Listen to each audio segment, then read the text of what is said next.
this is a long way from being over.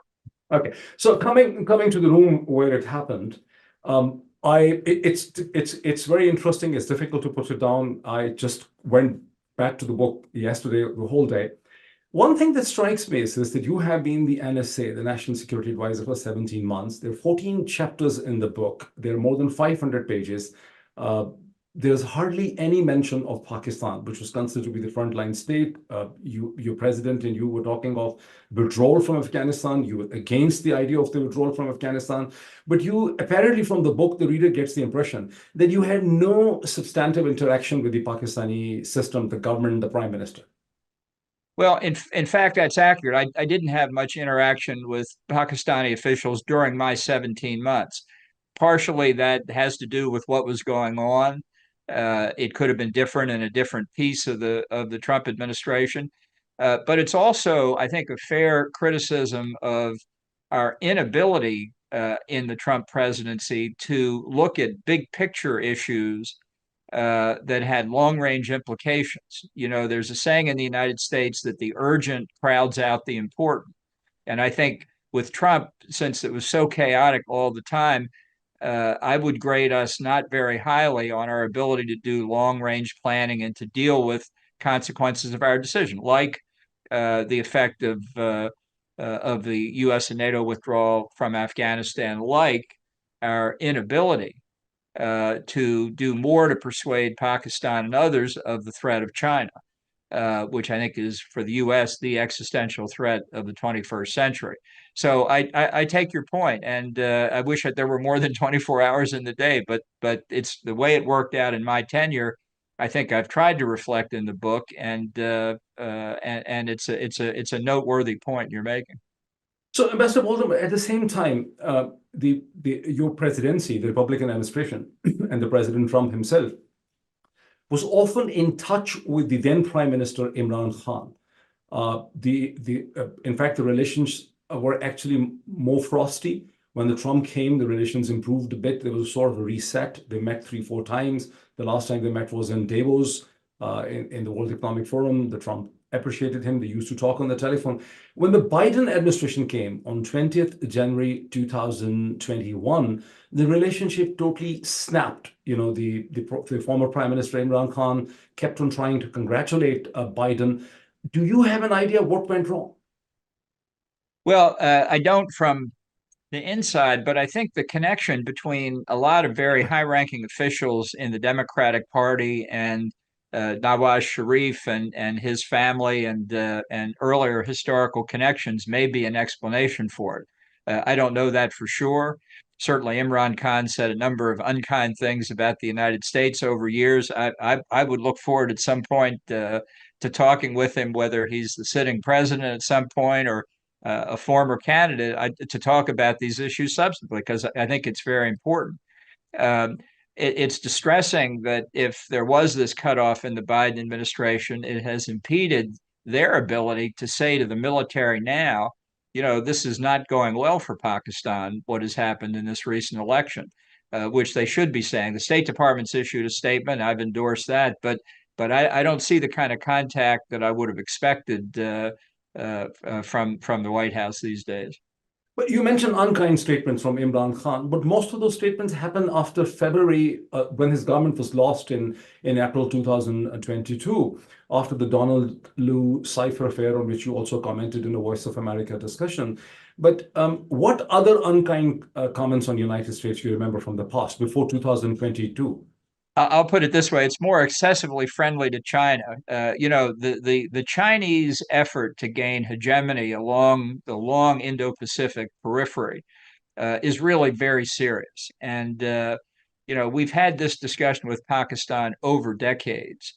And what I see is China trying to take advantage of Pakistan for its own purposes to increase its influence. And I think this is potentially very dangerous for Pakistan and really for everybody who looks to long-term peace and stability in the region. Ambassador Walton, I will remind you there's your op-ed piece, opinion piece in Washington Post in August 2021, after the fall of the Kabul. The op-ed piece is Time for Equivocating About a Nuclear-Armed Taliban-friendly Pakistan is over. Now, apart from other things, you also say that a Persian army had a state. The Pakistan is more or less the same situation. The Pakistani army also has a state, and they do many things. I mean, you wrote that, right? And then you go on referring, not in the exact words, but you keep on referring to their double games they have been playing with the United States. And you are very clear in your understanding as a former NSA that the Pakistani state is run by the military. So when you refer to the strategic issues, no Pakistani prime minister, whether Imran Khan or Nawaz Sharif, had any control on the strategic issues.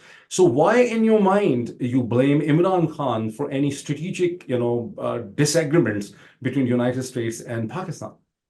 Now, I'm not blaming Imran. What I'd like to see is a friendlier attitude toward the United States, which I think would benefit Pakistan. That's the case I would like to make to the military, to Imran, to all Pakistani politicians. So when you understand the power of the military, many Pakistanis are intrigued and surprised that despite having a critical tone towards the Pakistani military's different behavior and games, every administration, every administration is more friendly towards the military than an elected Pakistani civilian government. Why it is so?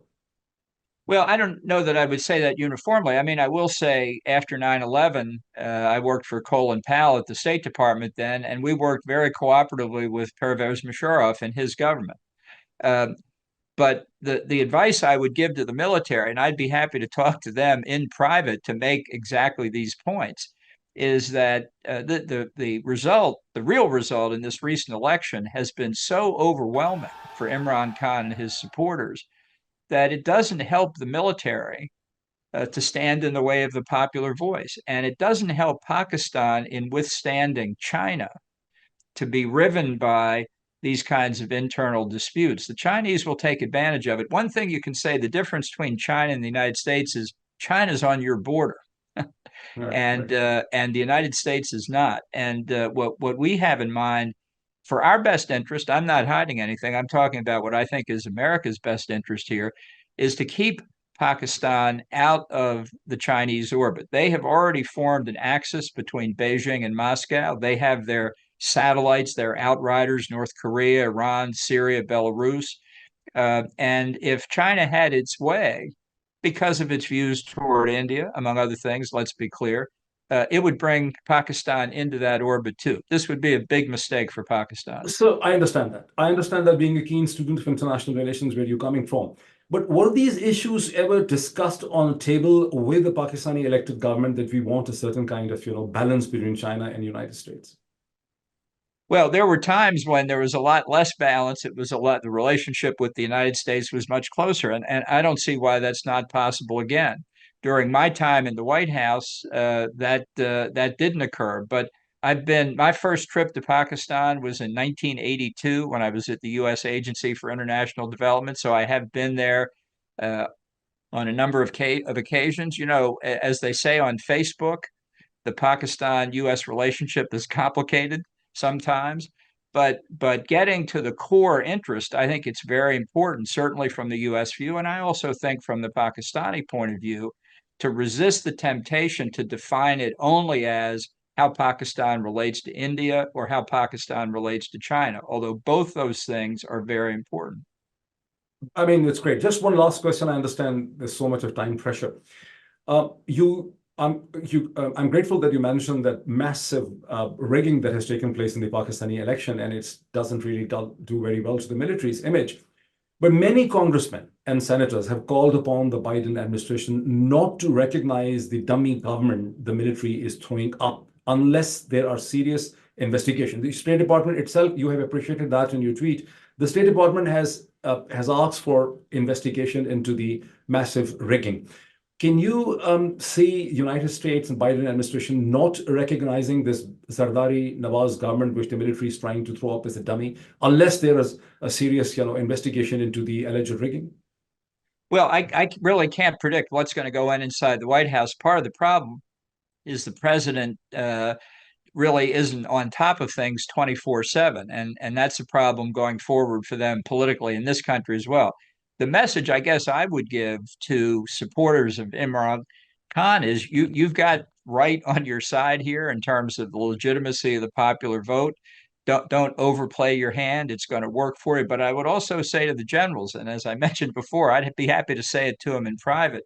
For goodness sakes, perhaps you were misled about what the popular view was, but you know what it is now. It doesn't diminish the military's power or really the military's role in Pakistan to acknowledge what the actual vote is. I would argue to them it would strengthen the military if they acknowledged it. Thank you, Ambassador Bolton, and I look forward to having a greater, longer discussion with you on international relations at some point, whenever it's possible. I would look forward to it. Thank you very much. Thank you, Ambassador. Thank you.